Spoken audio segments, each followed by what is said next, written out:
here, the idea is to cross or to score directly, but you have to stay in this corridor before the goal.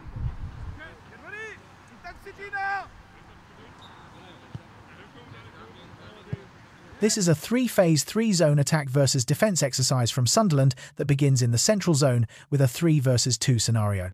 Once the first phase is completed, a second ball is played into the holding midfielder, who initiates play with a pass into one of the 3 versus 3 wide area zones.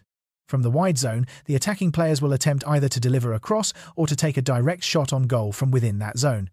The third phase involves switching play across the field into the opposite 3 versus 3 wide area zone. If the defending team regains possession of the ball, they will attempt to transition quickly and score into the mini-target goals.